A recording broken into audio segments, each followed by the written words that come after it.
Welcome to Friday. Very specifically, welcome to the Friday, the last day of finals. That's right, the last final was due earlier today. Yes, my eye is still twitching. It's a thing that happens during finals week. It'll go away eventually. And there's still some grading to do and stuff like that, but for the most part, we're done. Very, very happy about that. If you couldn't tell from the maniacal laugh. Excuse me. So, yes. Finals week, done. Thank the gods, in alphabetical order. Besides that, I know that's not going to make a whole lot of sense to you guys, but we have a video live today. Our one of the projects that we were working on for school is finished. Again, thank the gods in alphabetical order. It is the Lucid was the name of the piece. It is our long form narrative film that we finished. It was all Wolfie's. Wolfie's the one who came up with it. He's the one who had all the great ideas. He did the vast majority of everything in there. I just acted and gave a little input and held the camera a couple times. That's about it. So yeah, it's all his baby. It's live on our YouTube channel right now. It is amazing. So check it out. I strongly encourage you to check it out. Shout out to the Replay Squad. Mwah. Love you guys.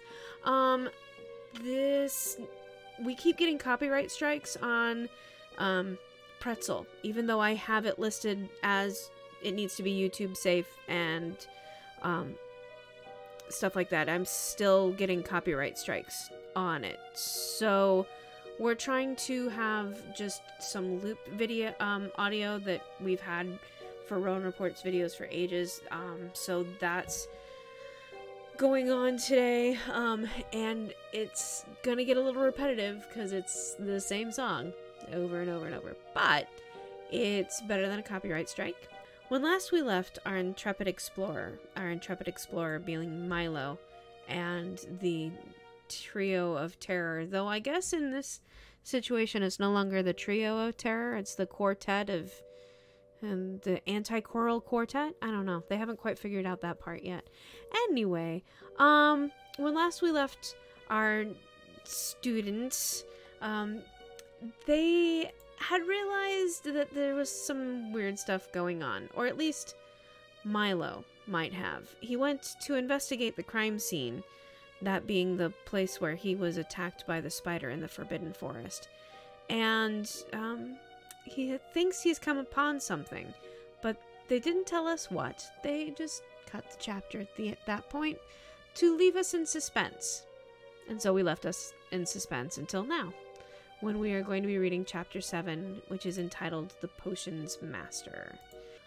I'm just sad I didn't get to see his face when he read the Daily Prophet, Malfoy sniggered. Several Slytherins laughed as well. I'll bet he was like, "Bwah!" he said, making a face that would match Bwah rather well, in fact. Teach him to mess with Slytherin in our own dungeon, Crabbe, or Goyle, said. Yeah, shows him to mess with us in our own classroom, said Goyle, or Crabbe. Oh my goodness, Knightley! Thank you for the 2 subs, gift subs. That is so incredibly awesome of you. Thank you. You want to increase my volume a scotch and decrease the music a scotch. That is done. And my my thing is broken.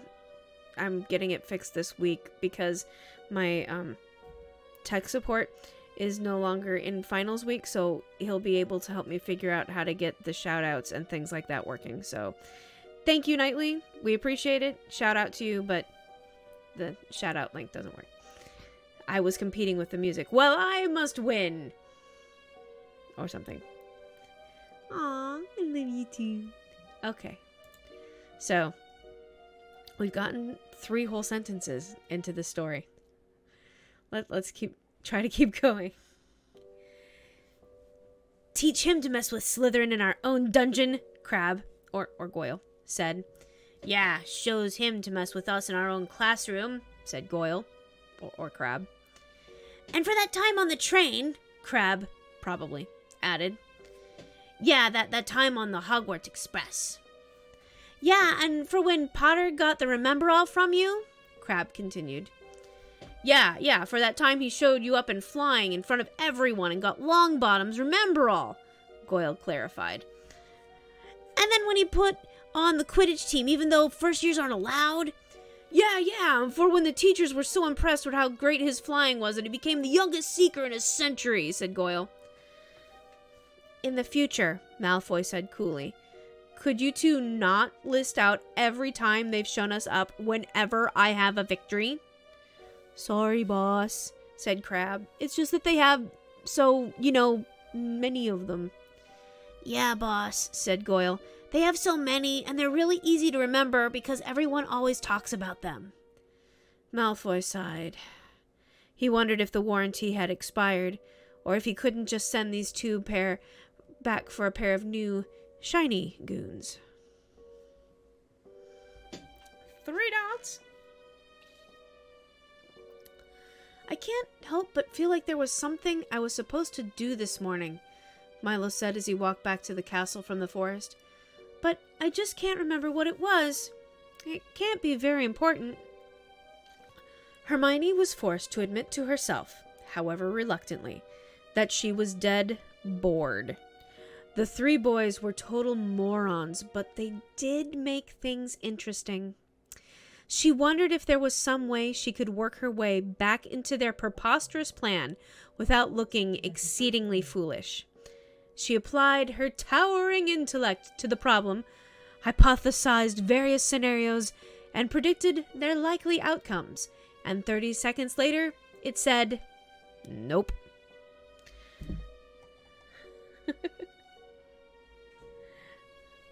Hi, you guys. Oh, I love that you're all chatting. It is so sweet. Hermione sighed. It wasn't even that their points were even slightly convincing. It was just that it was sort of fun, in a dark way, to imagine that you-know-who really was returning, and that he was after the stone, and that Snape was a dark wizard.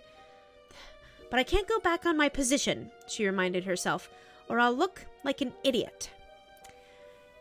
Yes, but just think, she countered herself. What if it is true? What if Snape is trying to get to the stone for you-know-who? Shouldn't I be helping to put a stop to this? If it is, Dumbledore would know, and he would do something. He's the only one you-know-who was ever afraid of, after all. But Dumbledore is just one person, the other side argued. He could get caught by surprise, or called away, or be sleeping, or distracted, or anything. But if Dumbledore isn't enough, how could I possibly help?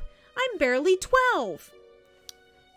Is that what everyone said in the last war? She questioned herself. Did they just say, I'm only a dressmaker, Dumbledore will take care of it, and in any case, my marks in defense against the dark arts were rubbish, and nobody did anything?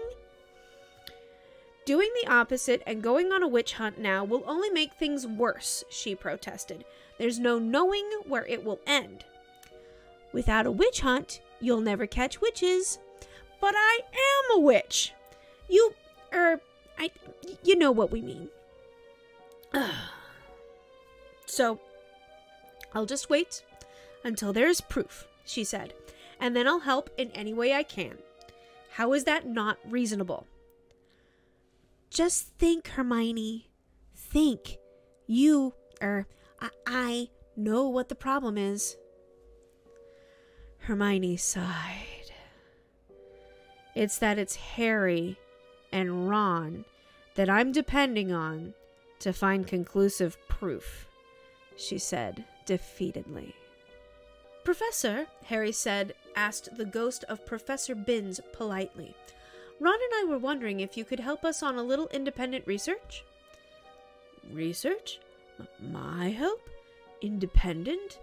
Why, I'd be delighted, the ghost said. Would you believe that in all my years of teaching, no student has ever asked me that? What is it you need to know? Nicholas Flamel, Ron said. He just seemed like such a, dynamic and interesting, historically significant, Harry added. Yeah, historically significant, dynamic, interesting, historical, figure, Ron finished lamely.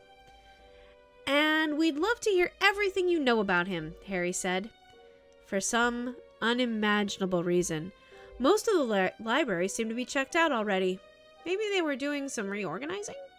So they'd resorted to actually asking a professor for help. It seemed to rub Harry the wrong way, somehow, going to an adult, but it was all they could come up with. Harry diligently tried, he really did, to listen to everything Ben said about Flamel, and to stay awake while doing so. But the stone's texture of the floor was just so much more interesting. Ron's eyes developed a glassy look in under 5 minutes. Glassier than usual, that is. And by the 3rd hour, Harry wasn't quite sure that he didn't look at least as bad. Well, he said after they'd finally left Ben's office, that was, interesting. Was it? Ron asked. Glad to hear it. I think, Harry said, that we might need Hermione. I was hoping you wouldn't say that, mate, Ron said with a sigh. Did we learn anything important, though? Harry shrugged. Flamel's a big, powerful wizard and a master alchemist who found out how to create a philosopher's stone. Turns out it's not necessarily a huge object, but he only ever made the one, anyway, which can in turn lead into gold and create the elixir of life. He used it to fight dark wizards, but decided to retire with his wife, like way back, and he's been sort of neutral ever since. Keeps to himself, mostly. So, nothing we didn't already know, Ron said. Great. Just great. Well, there went our Saturday, eh? Yeah, Harry said. I hope Milo found something more useful in the Forbidden Forest. And that he didn't get eaten by werewolves, Ron added. Milo, in a rare moment of luck, made a listen check successfully. He almost wished he hadn't. He'd hoped to get out of the woods without that mandatory random encounter. Invisibility, he said, as he faded from sight. I hope it's not a false alarm, he thought. That was my last 2nd-level spell. All he'd heard was movement in the shrubs, and it could have been caused by anything, really, when it came down to it. Milo not only didn't know what kind of creatures lived in the forest, but this world? Bugbears, owlbears, dire bears, giant bears, shape-shifted druids in the form of bears, God help him, grizzly bears. As it turned out, it was far, far worse than any form of bear or bear-like monstrosity. It was Professor Snape. Is he here looking for me? Or is it he the one who's killing the unicorns and he's going for another one? I could follow him, Milo thought, but invisibility only lasts 4 minutes, and if I run into trouble, I'm already out of spells. Milo bit his lip. I feel like Harry Potter would for sure, but, well, this is a job for a rogue. I've got no business sneaking around in a forest tailing people. I'm a wizard. I should have people for this. He frowned. Hey, Morty, he whispered. It's time to put that +10 bonus to move silently to use. Mordecai, who'd been sitting on his shoulder, nodded gravely, although Milo couldn't see because the familiar was also invisible as he was, and scampered noiselessly after the potions master.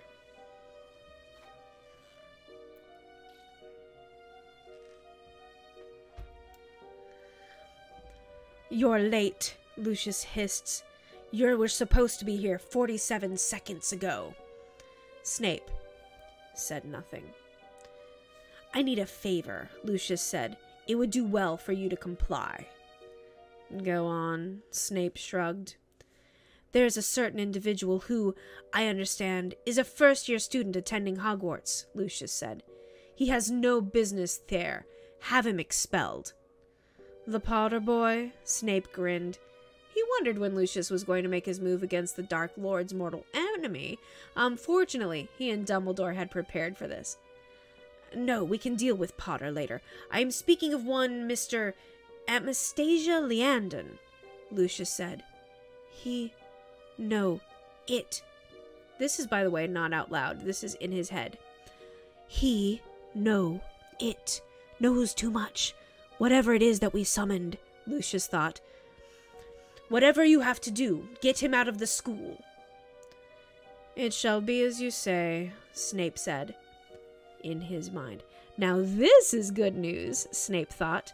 Time to get back at that boy for insulting my house and attacking my students. And unlike Potter, I'm under no obligation to protect him. Snape smiled briefly before masking it. No sense letting Lucius know that he would do this one for free. It shouldn't be too hard for you, Lucius said. He's not a wizard. I doubt he's even human. We may have accidentally created some sort of homunculus, an artificial human. There's no telling what it might do. When Milo returned to the castle, it was late afternoon. He was glad to make it safely, not because he thought he was really in any mortal danger after what he'd discovered in the forest, but because without any powerful spells, he was as good as useless if another plot hook appeared. What he had to do was find Harry. He had the right to know about Milo's discovery. It directly affected the boy who lived, after all. Milo? Milo heard a familiar voice behind him. Might I have a word with you? Sure, Milo said. What's up, Professor? Enjoying the sun, I see, Quirrell asked. It was sunny? Milo asked. No one ever paid much attention to weather where he was from, unless it was an ominous thunderstorm. Well, I guess then it was, and I went to check out that spider thingy I killed the other day. Oh, did you? Quirrell asked. Whatever for? It was just something seemed wrong about the whole thing. The tree really shouldn't have killed it, he said. It looked like a pretty heavy tree to me, Quirrell said. Maybe it was an extraordinarily lucky hit. Falling objects can't critical hit because they don't make attack rolls, Milo said. It would be different if I threw it. Quirrell paused. I'm sorry, what did you say? Never mind, I'll figure it out eventually. I don't suppose you noticed anything? No, Quirrell said. I did not, although just a moment ago, I did see the potions master heading into the forest. Quirrell looked Milo directly in the eye when he did, as if expecting something. Oh, did you? Milo said. I wonder where he was going. Gathering rare potion ingredients or something. Probably. Yeah, totally that. Natural 1 on bluff. Great. Just great. Of course. Well, I'll be seeing you in class on Monday, Quirrell said. And Milo again had that nagging suspicion that he had missed something. Not a wizard, Snape mused. Okay, this is all in Snape's head. He's not saying this out loud. Not a wizard, Snape mused. What could that possibly mean? How could he be in Hogwarts and not be a wizard? I'll have to keep a closer eye on him in class. Snape's breath caught. The only reason Lucius would have an interest in him is if the boy's tale was true, he thought. So, impossible as it seems, he really is from another world. Snape was caught in a dilemma. If he refused to do as Lucius asked, it would blow his cover with the Death Eaters, and his position there would be necessary in the next war. And though he tried to keep it from influencing his decision, he did want to get his revenge on that child for accidentally blinding his students. But Snape was under no illusions about what Lucius would do to Milo once the boy was outside of the wards and away from Dumbledore's protection. The Snape that everyone knew, the pawn of Lucius, would comply. If he didn't, it would confirm any suspicions that Lucius may have had about him being a double agent. And besides, if Milo really wasn't a wizard, then it would be Snape's duty as professor to make sure he was expelled. Besides, Milo wasn't anyone important. It was unfortunate, perhaps, but the boy had become a pawn that needed to be sacrificed to protect the king. Snape was broken out of his reverie when he bumped into the defense professor. "Sorry, Severus," Quirrell stammered and scurried away. Snape shook his head. "It should have been me with that position," Snape thought. "Quirrell is much more suited to his old job as professor of Muggle studies." Hang on, Snape thought. He could practically hear the wheels clicking in his brain. What was it that Quirrell had said about Milo? That he was impressed with his magical abilities? From what Snape had heard, Milo was one of the least gifted students that Hogwarts had seen, apart from his occasional demonstration of wandless magic. And after that acromantula attack, Quirrell had tried pretty desperately to save the boy, which is most unusual. The Quirrell that Snape knew fainted whenever he saw a spider. Most unusual indeed. With everything going on involving Milo, nothing, Snape decided, should be treated as a coincidence. Snape resolved to keep a closer eye on the defense professor and watch for an opportunity to prove Milo's lack of magic. It shouldn't be too hard, he thought. I'll just have to wait for the other students to progress somewhat. When he fails to do so as well, that will be evidence enough. Sometimes I'm so clever I outsmart myself, Milo thought bitterly. This is one of those times. Squeak, squeak, squeak, squeak, Morty said excitedly. Squeak, squeak, squeak! Mordecai, I don't speak rat, Milo said, his voice tinged with an edge of frustration. Though they shared the empathic link, which let each know the other's general mood and condition, they couldn't actually speak until Milo hit level 5. What's up, mate? Ron asked him. Milo was sitting in Gryffindor common room, trying to figure out what Morty had seen Snape do. From what he could tell, there was a great deal of squeaking involved.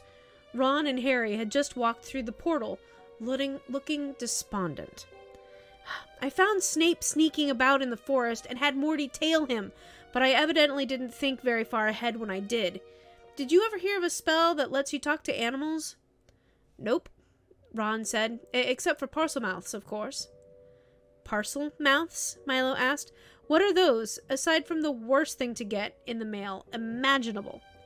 Blimey, Ron exclaimed. Everyone knows about parcel mouths. Harry sighed.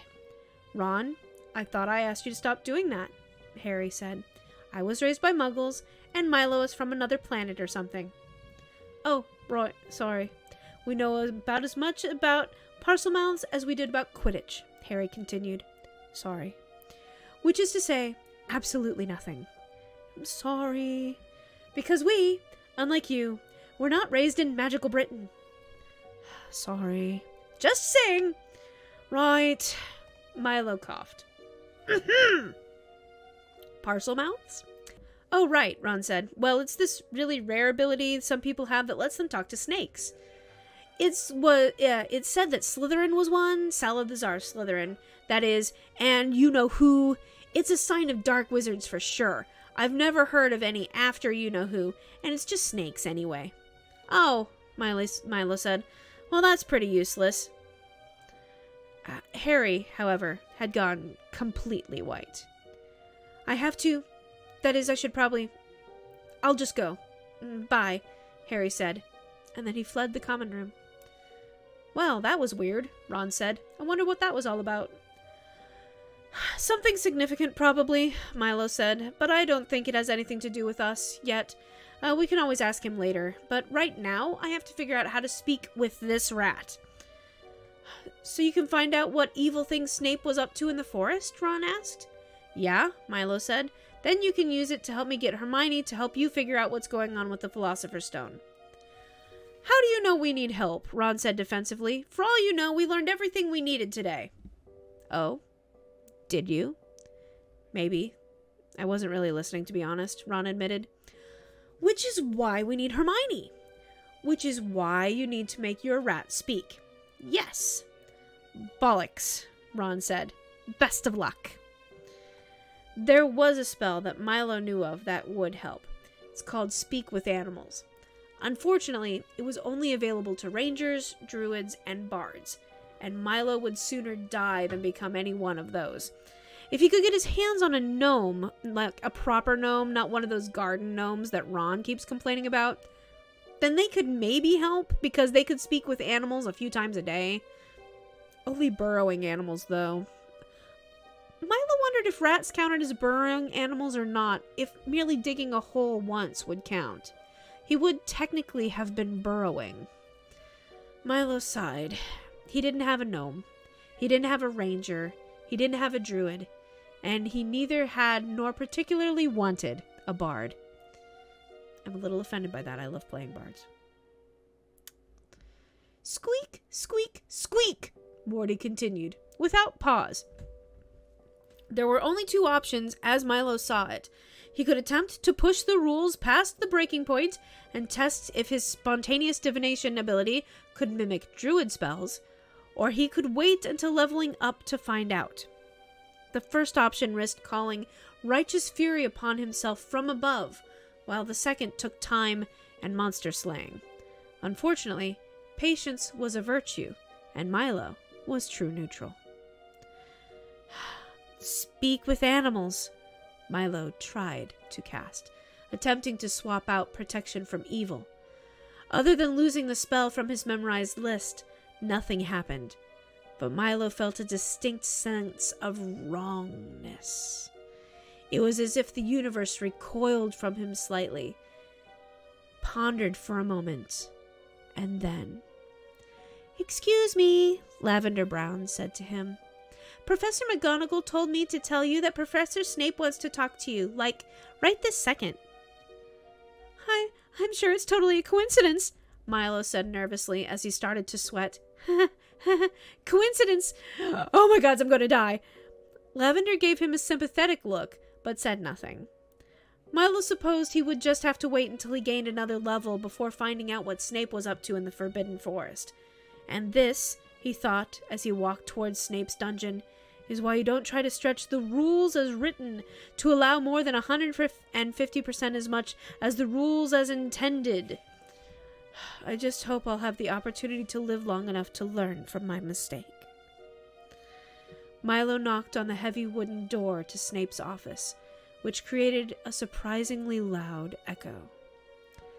"Enter," a voice said sternly from the other side of the door. Milo quickly ran through his assets before opening the door. A pair of prestidigitations and dancing lights, an acid splash, a protection from evil, a silent image, and a featherfall, as well as the contents of his belt of hidden pouches. So, not much. Milo cautiously opened the door and walked in. Snape's office was uniquely atmospheric. There was an eyeball floating in a jar, and it was probably the least creepy thing here. "Ah, Master Anastasia Leandon," Snape said. "I've been expecting you." Milo whimpered quietly. Sitting on Snape's desk was a lustrous black flask inlaid with a silver skull pattern. There was a skull-shaped stopper with reflective red eyes. To complete the image, the eyes glowed slightly. "Madame Pomfrey has instructed me to give you this," he said, gesturing to the very, very evil flask. "It contains a week's worth of antidote for the acromantula venom." Snape continued, "You are to drink 1 teaspoon every night, ideally within a minute or two of midnight, for full effect." Why midnight?" Milo stammered. "Oh, just so your body has time to process it before breakfast." Why the skulls?" "It's the only flask I had in the correct size." "Oh." That didn't, of course, answer the question of why he possessed such a flask in the first place. It looked more suited to holding the blood of sacrificial maidens than medicine. Well, no matter. Milo could just cast Detect Poison on it as soon as he left the office and see if it was dangerous. "Oh, before you go, make sure you don't drink more than your prescribed amount," Snape warned. "That's a powerful poison in large quantities." Well, Milo thought, there goes that plan. It would just register as poisonous anyways. The safest option was just to toss a teaspoon of it down the drain every night and hope for the best. And make sure you don't miss a night either, Snape said, or the venom could relapse, and you'll most likely die. Oh, come on! Thanks, Milo said. I'll just, go now. Bye, Professor. Milo fled from the room and didn't stop running until he was in front of the fat lady. Password? She asked. Squeak, Milo said, and the painting swung open to reveal the Gryffindor Tower. Detect poison. Detect magic. He started casting rapidly. Bloody hell, mate, Ron said, staring at the skulled flask. What's in there? You know whose tears? Identify, ancient knowledge, aspiring touch, Milo continued, casting uninterrupted.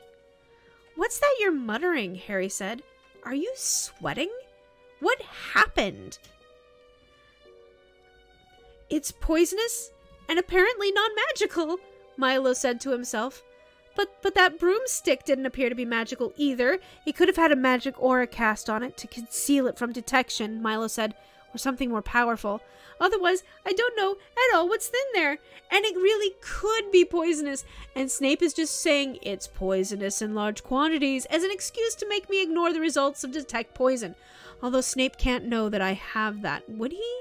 Nobody here knows what my capabilities are, right? Unless he can read minds. Nah.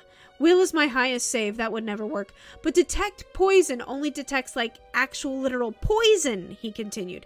It wouldn't say anything was wrong if there were, say, a poison of bestow curse or potion of horrid wilting. No, potions only go up to 3rd level spells, so the worst it could be is, like, say, a potion of inflict critical wounds, maybe, which would still be more than enough to kill me, or whatever the closest analog is in this world.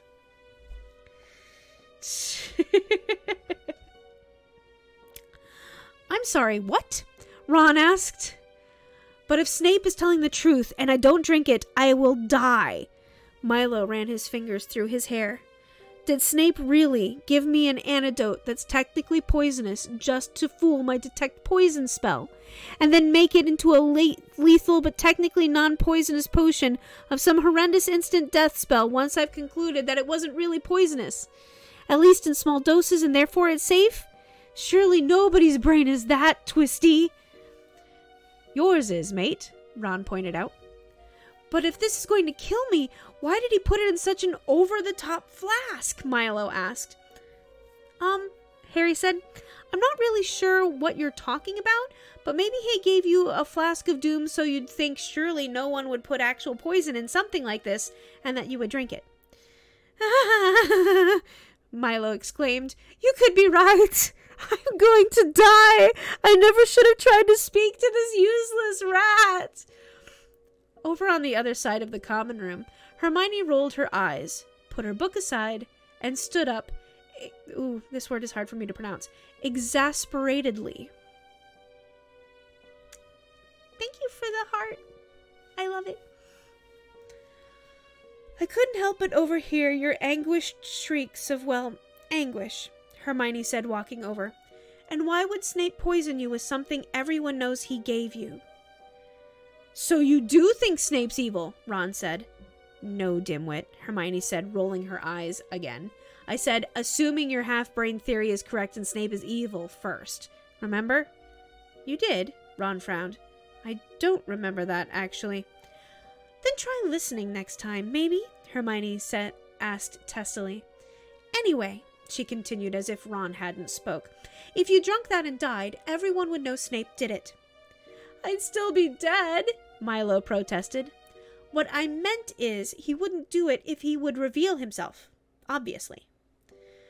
No, because he explicitly stated it would kill me if I either didn't drink it or if I drank too much, Milo countered, speaking rapidly.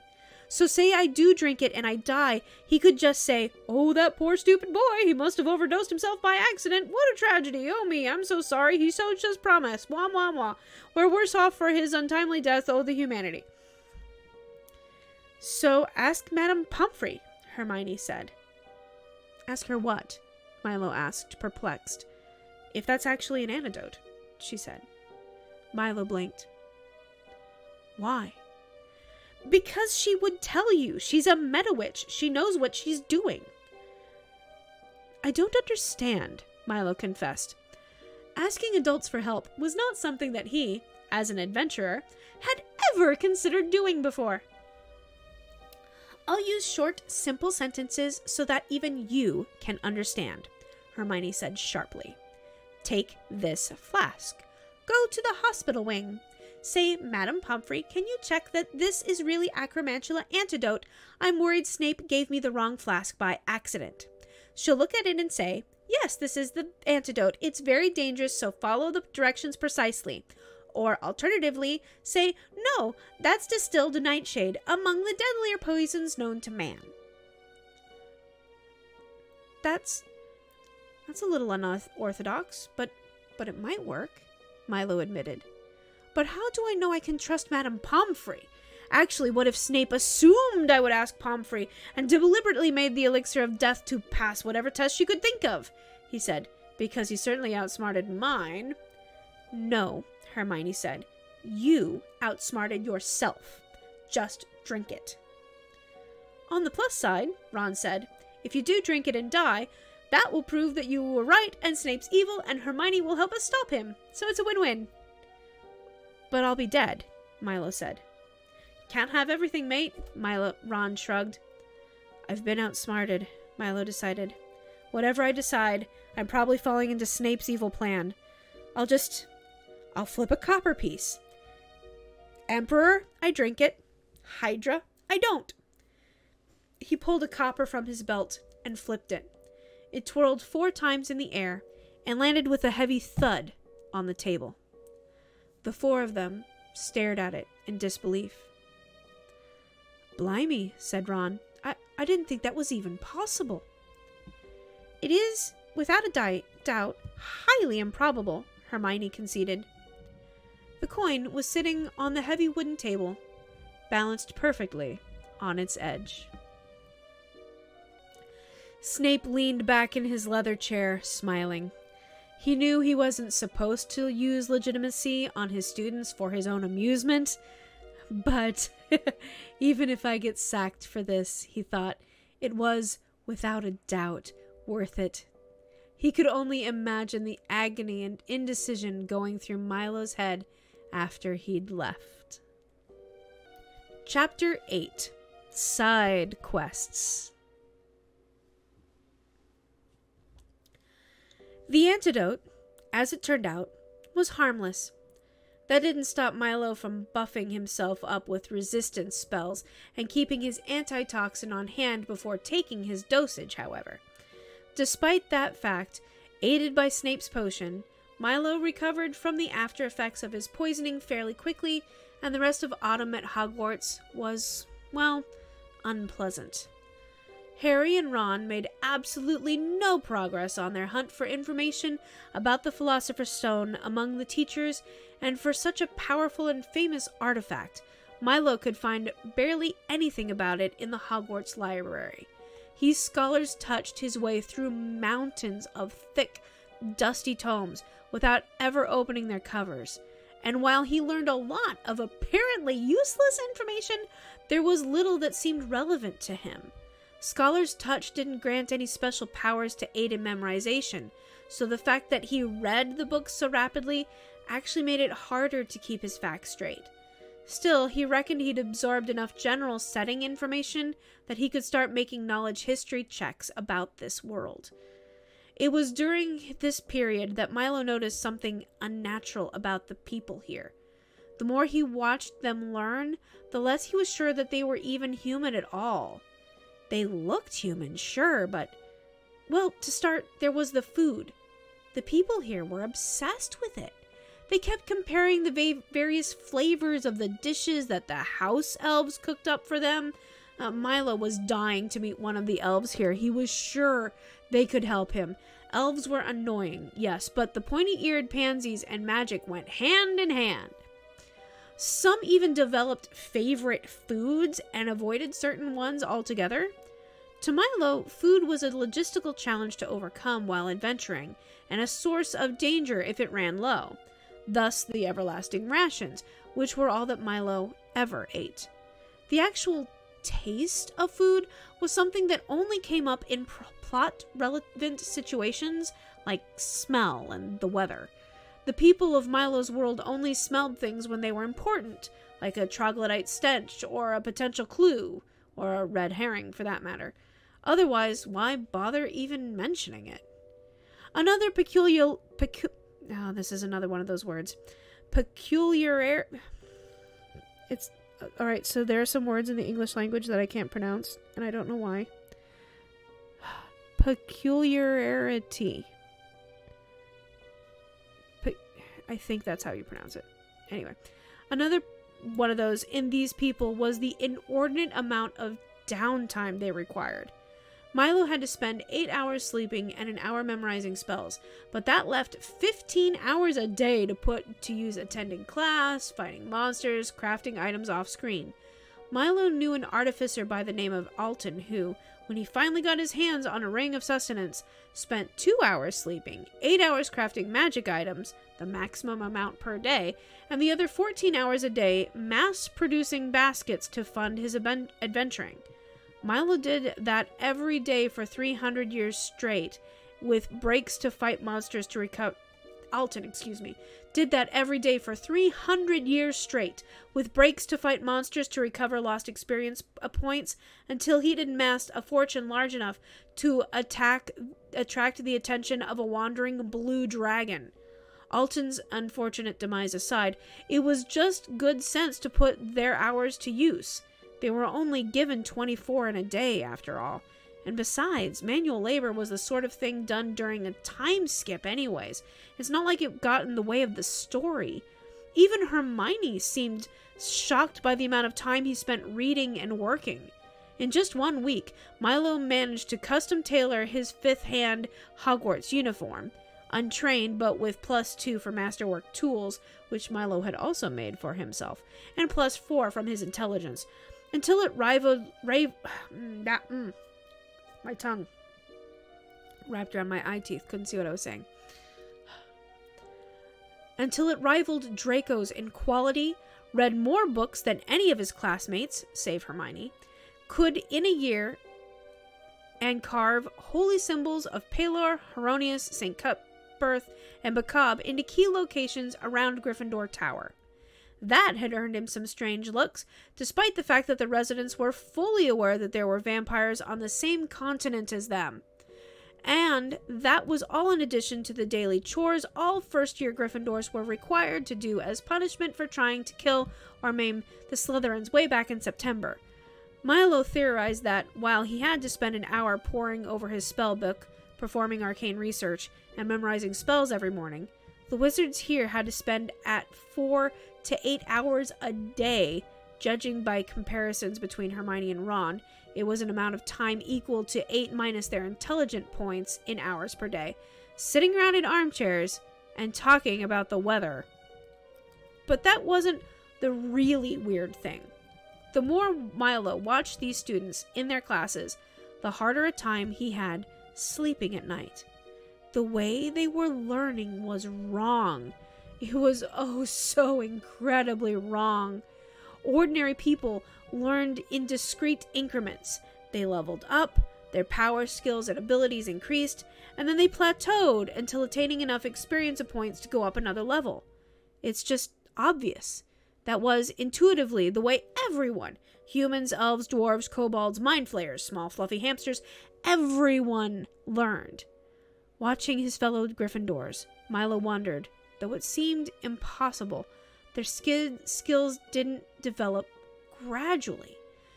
These seemed to be a slow, constant growth in magical ability, historical knowledge, broomstick skills, or whatever, and it depended on the student's particular aptitude in that area. Hermione, for example, was the fastest to learn in defense against the dark arts, charms, transfigurations, potions, herbology, astrology. Actually, pretty much all of their classes except for broomstick flying, which went to Harry, who was also, to be fair, pretty close to even Hermione in defense. And history of magic, To Milo's intense embarrassment, it was the only class he seemed to be doing any good in, and even that was only a result of his supersonic library binge. That wasn't to say that Milo was completely useless in class. It was just, he had to wait and hope that whatever particular charm, this world had a totally different definition of charm than Milo's, which caused him no end of confusion, that they were about to learn was fairly close to his limited repertoire of spells so that he could fake his way through. If it wasn't, well, having to be helped by Neville Longbottom when attempting to learn the cutting charm was somewhat embarrassing. Transfiguration wasn't too bad. He managed to get by to a certain extent with using prestidigitation to change color, and in one memorable occasion, the taste of the object he was attempting to transfigure. He started out ahead, but now he was barely scraping an A, which stood for acceptable and was counterintuitive, the lowest passing grade. But if he didn't get into some new spell soon, he'd slip into P, for poor, territory. Charms was going distressingly poorly until Flitwick announced that they'd be learning how to levitate objects. Milo simply cast Levitate quietly, then said Wingardium Leviosa with the rest of them, and astonished the class and earned him 5 house points by lifting an entire table, complete with Neville, who had been leaning against it and grabbed one leg in a panic as it started to float away, and then lowered it back down again. Defense against the dark arts was kind of pointless. Quirrell, for all the mystery surrounding him, didn't seem to care whatsoever about teaching. What they did learn was mostly limited to dealing with magical household pests. Milo was forced to wonder what the Muggles did when confronted with a bowtrickle in their trees, or if the magical creatures had an inbuilt sense of decency and fair play, and as a result only targeted humans carrying wands.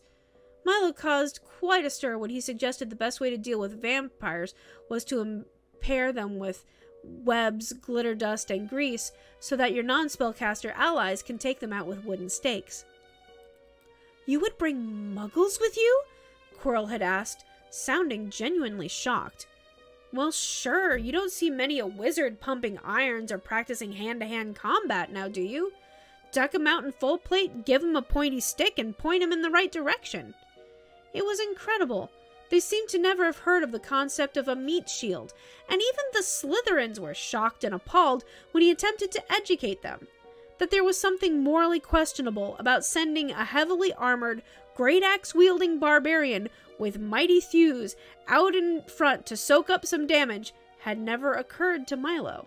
It seemed to him that the wizards here were remarkably selfish, never giving a thought to how their non-magical allies would feel when the spellcasters hogged all the glory and XP with their vastly superior powers.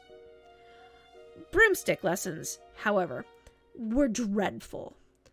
Milo had come to the conclusion that the broomsticks weren't actually magical at all, but that the local wizards had a spell or class feature that let them animate certain broomsticks, probably with a specific cost requirement, which is why they didn't use ordinary cleaning mops for flight. Milo, not having said spell or perk, was completely unsuccessful at making the thrice-damned stick float, and finally gave up and levitated the accursed thing. This let him go up and down, but to move horizontally he had to awkwardly kick off of walls and objects.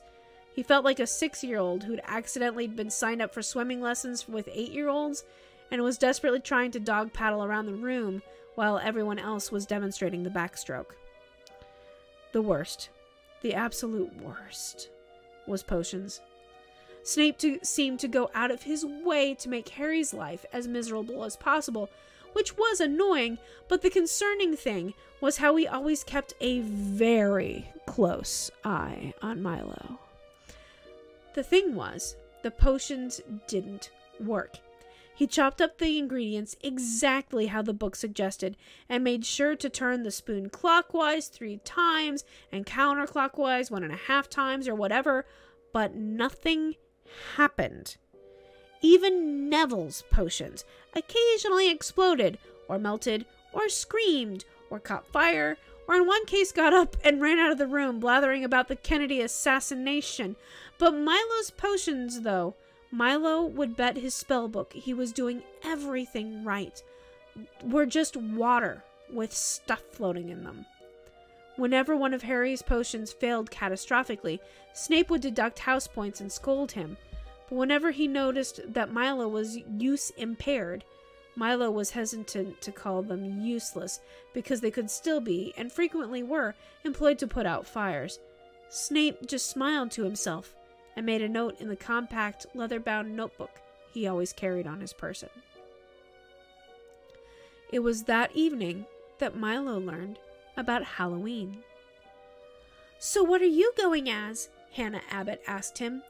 She seemed to enjoy sitting next to him at meals for some inexplicable reason. Milo only bothered to go to the Great Hall for dinner, as opposed to munching on everlasting rations in his dorm, because he'd noticed a correlation between meal times and there being important conversations. Milo blinked in surprise. Being knocked out of a time skip was rather like spending the whole day reading a good book than remembering you had a party to go to, but the book was so good that you had read it the whole way on the bus and were completely distracted and absent-minded all evening until you hear someone say your name from the other side of the room, and snap! You're broken out of your reverie, just like that. Sorry, say that again, Milo said. I was distracted. I was just asking what you were going to dress up for on Halloween, Hannah asked. No, that still doesn't make any sense. What's Halloween? Hannah blinked. I'm also blinking, my goodness. Shook her head slightly, and blinked again. She looked like someone had just asked her what a natural 20 was. You don't even know? Everyone knows what Halloween is, she exclaimed. Milo sighed. Look, I've been over this. I wasn't raised by a wizard, etc., etc., fill me in. No, even muggles know about Halloween, Hannah said. I'm not from around here, remember? Milo reminded her. Well, I guess it's a holiday where everyone dresses up as monsters and goes around taking candy from strangers, Hannah said, which always confused me a little because that's exactly what my mom was always reminding me not to do. I see, Milo said. That seems terribly mundane, actually. Surely I didn't get pulled out of compressed time for that. Milo frowned. Harry, Milo said, turning to his left, is Halloween written on your list anywhere? Let me check, Harry said, and he flipped through his lengthy list of notes. Nope, not at all. Try All Hallows Eve, Hermione suggested, and Samhain. Hey, I thought you weren't helping, Ron pointed out. I'm not, she said defensively. I'm just advising. Oh, and Harry, try looking for October 31st. Advising is helping, and of course Halloween is significant for Harry, Ron said. Everyone knows. Oh, right, sorry, I forgot. Anyway, it's the day that Harry defeated you-know-who 10 years ago. You mean the day when my parents... Harry sighed. Right. Sorry, Ron said apologetically. Still, I don't see what's important about that, Milo said. Hermione shot him a look that could curdle milk, nodding slightly towards Harry. I mean, aside from, being tragic. Just tragic. Terrible, that is. Tragic and terrible. Don't worry about it, Harry said quietly. Oh, phew, Milo said, relieved, before moving on to what he saw as more pressing issues. Anyway, 10th anniversary of you-know-who's alleged demise? Dumbledore doesn't look very concerned, Milo said, nodding to the eccentric headmaster at the head table, meaning there was nothing about it in the prophecy. Wait, what prophecy? Hermione asked. There's always a prophecy, Hermione, Milo rolled his eyes. Everyone knows that. Points for his side, Ron muttered. I hadn't realized we were keeping score, Hermione said sharply. We're Quidditch players, Ron said, nodding to Harry. We always keep score. So what's this Halloween thing? Milo asked. It's October 31st, Hannah supplied. Tomorrow. Hermione, Milo said, if I'm right, and something dramatic does happen tomorrow evening, will you admit that I'm right, that Snape is evil, that the Philosopher's Stone is involved, and that maybe it's even at Hogwarts, in or about the clearly relevant third-floor corridor, that you-know-who isn't really dead, and that... Wait, was there something else? No, I think that was about it. Anyway, will you? Nope, Hermione said simply, because there's absolutely no correlation between any of those events. Say tomorrow the Chamber of Secrets is opened and the Muggle boards start dying. There's no connection between that and you-know-who being alive. If you-know-who is alive, that's absolutely no reason to think that Snape is, quote, evil. If Snape is evil, that's no reason to think that the Philosopher's Stone is at Hogwarts. Unless Snape releases Slytherin's monster to use it as a distraction so he can get the stone to bring down you-know-who back to life. That would make perfect sense, actually. Can the Philosopher's Stone do that? The great Hermione Granger? Asking a question? Milo laughed. Well, mine can. That is, Philosopher's Stones from my universes can bring back the dead. What? Harry said quietly. Really? Sure, said Milo. Of course, any old cleric can do the same for a few gold pieces and some diamond powder, so I don't really see what the big deal is. Harry choked on his food. What? He asked. Raise dead, resurrection, true resurrection, reincarnate, revivify, miracle, and wish, Milo said, ticking off his fingers as he listed the spells. Are all spells that can bring back the dead, to name a few. You can bring the dead back to life, Harry asked. Me? Macabre, no. That's really more divine spellcaster territory, I think, but I'd have to do a little research to be sure. The wizards have to use a wish to do it, and it's really powerful magic. Demands a huge sacrifice of experience, and in any case, it's way beyond my abilities. Oh, said Harry, looking crestfallen. Milo, Hermione said acidly, you and I will have words about this later. You're going to have to learn some tact one of these days, even if I have to shove it down your throat at wand point. Point for her side, Ron said. Oh, shut up. So the Philosopher's Stone can bring back the dead? Hermione asked. What? No, yours can't anyway. From what I found at the library, it just turns stuff into gold and lets you live forever. Well, that's, never mind, Hermione said, glancing at Harry. That's a what, Hermione? Harry asked. A relief, isn't it, that the stone can't bring back the dead? Harry pushed. Yes, if you must know, that's what I was going to say, but that was before I thought about it, and I stopped myself, because I initially didn't think it through the whole way. Fair enough, Harry said. I think I missed something there, Ron admitted quietly to Milo. Hermione was about to say that it was a relief that the Philosopher's Stone can't bring back the dead, but right now Harry's thinking about his parents. Milo explained in a whisper. So she was as good as saying it'd be worth it that he could bring back Harry's folks as well as anyone else decent who died just to keep you-know-who down. Let's try to stay on topic, okay? Harry asked. Right. Sorry, Hermione apologized. Forget it. What should we do about tomorrow? Harry wondered. Tell the professor? Hermione suggested. We can't very well go up to McGonagall and say, Excuse me, Professor, tomorrow's Halloween, and Milo's spidey sense is tingling, so can you lock down the school, just to be sure? She'd think we were nuts, for sure, Harry said. What's a spidey sense? Ron asked.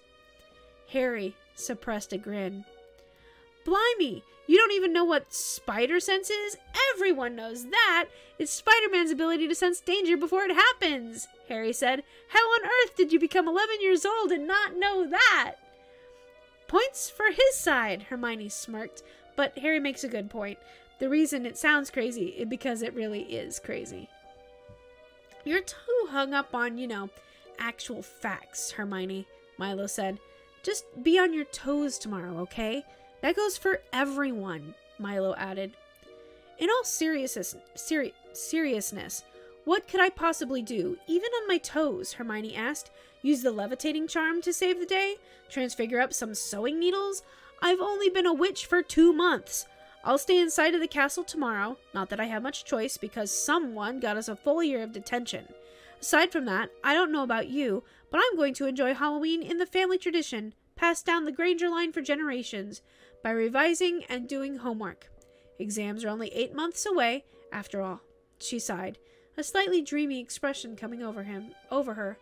I do so love Halloween. Which brings me to the matter at hand. Harry, Ron and I have to go now.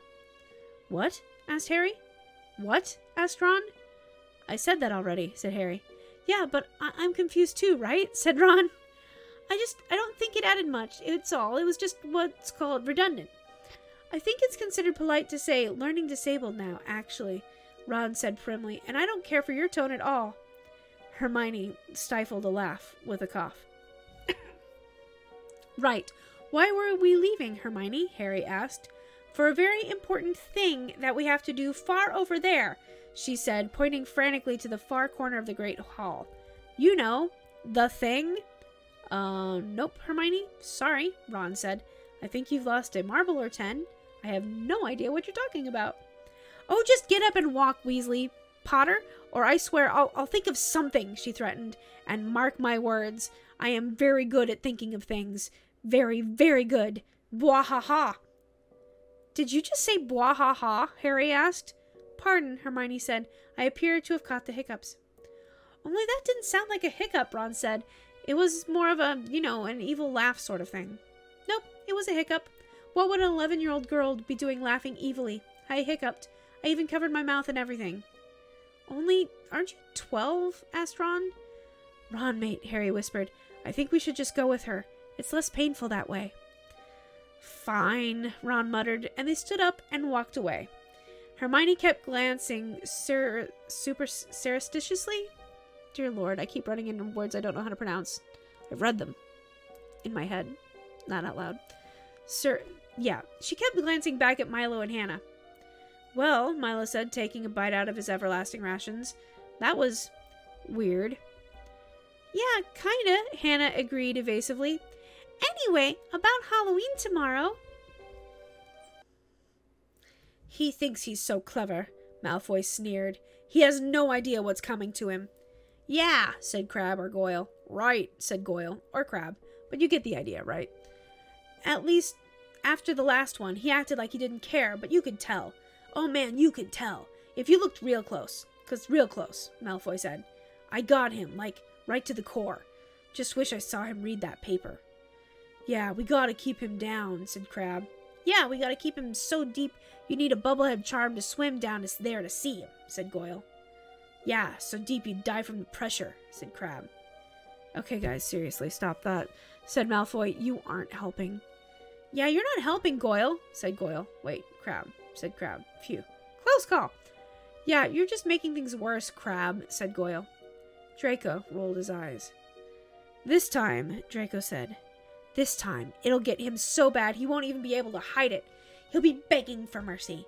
And you know what I'll do then? Relent, as he's seen the error of his ways and demonstrate your kind, forgiving personality, suggested Goyle. Maybe buy him a puppy, said Crabbe. A fluffy one, so he doesn't feel so bad about losing. Draco gave him a peculiar look. Seriously, what was with these two? Nah, I'll kick him, he cracked. Yeah, said Crabbe. Yeah, added Goyle, not wanting to feel left out. Goyle frowned, which made his forehead look a little like Mount Etna would have if it collapsed, and said, So, boss, what's the plan? The plan? You want to know the plan? Yeah, boss, so we can help, said Crabbe. Yeah, boss, so you can, know the plan, said Goyle. I'll tell you the plan. It'll all go down tomorrow. Do you know what day is tomorrow? Thursday? No! Well, actually, yes, tomorrow is Thursday, but that's not important. Asked Goyle. Friday? No! Shrieked Malfoy. Wait, what? Look, Goyle, I just said that tomorrow is Thursday. Surely even you. I mean, really. Well, you also said it wasn't that important, so I thought maybe the important thing was tomorrow's that while it's Thursday, it's really Friday, Malfoy said, No, not really. He frowned. Look, guys, we're getting off topic. It's not about the day of the week, okay? Oh, I love this game, said Goyle. Is it smaller than a bread box? Well, kinda, I guess, in an abstract sort of sense, tomorrow is bigger than a bread box. Wait, no, we're not playing 20 questions. Just guess, okay? It's, really obvious. Here is a hint. Today is the 30th of October, so tomorrow is Friday, said Crabbe. You're both fired. You're fired. You're both fired. The 31st, said Goyle. Yes, Malfoy resisted, barely the temptation to fist bump. And what happens every year on October 31st? Halloween, said Crabbe. No, well, actually, yeah, again, kind of, but once again, you're right but completely wrong. Tomorrow morning is the Northeastern Regional Semifinals of the UK Quidditch League. Mwahaha, Crab crackled. Mwahaha, Goyle crackled too. I'm confused, Ron admitted. Well, there's a surprise. Look, Milo explained, a side quest is a short adventure at most tangentially related to the major events of the story, used primarily for character development. Character development? Asked Ron. Yeah, getting hauls of XP, magic items, and gold, and thus making your character more powerful or developed. Character development. Harry frowned. Look, unlike you two, I actually went to primary school, and I'm fairly certain that's not actually what character development means. Irregardless, Milo began. Not a word, Harry muttered. Says the boy on the Quidditch team. Anyways, regardless, they're happy, of the meaning of character development, side quests are brief excursions, more focused on a single idea, generally simpler, and also where most of the best loot comes from. And that's why you're going on a date with the cutie blonde, asked Fred. Or George, but we're not starting this again, okay? Not a date, it's a side quest, corrected Milo. He, Ron, Harry, and the Weasley twins were sitting in a corner of the common room. Milo had planned to coordinate his Halloween schedule with them, so that they'd all know where the others would be at any given time, for when, inevitably, disaster struck. But the conversation had taken an unexpected turn when he'd filled them in on his conversation with Hannah.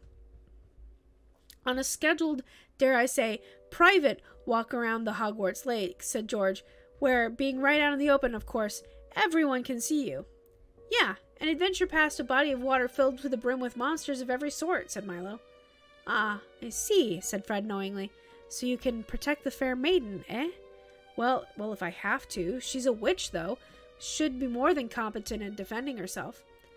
I think, Fred, said George, that he's not really getting into the spirit of things. I'm forced to agree, George, said Fred. She said she wanted to talk with me alone for a while, Milo shrugged. So I just assumed she had some critical information that she has to pass along, or possibly a magic item.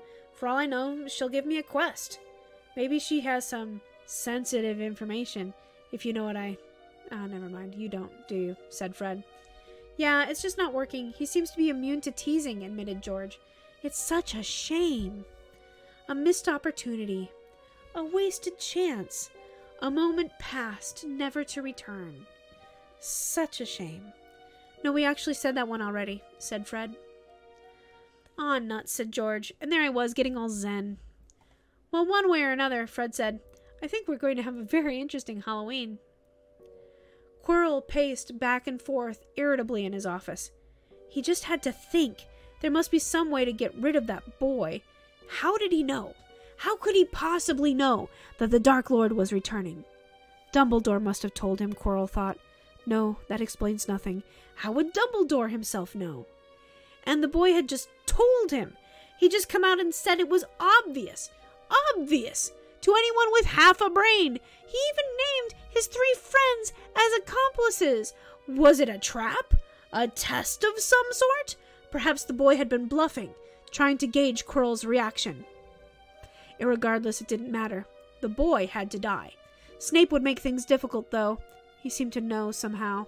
The only times the accursed potions master isn't watching the boy, Quirrell thought, he's watching me. He must be trying to protect the boy. They're all in it together. That's what they were doing out in the forest. Snape went out to meet Milo in the Forbidden Forest to discuss how to stop me. It's too much of a coincidence to be anything else. They must think they're so clever. But if they really were clever, they wouldn't let me notice. No, they weren't half as sneaky as they thought. Well, it'll all happen tomorrow if everything goes according to plan.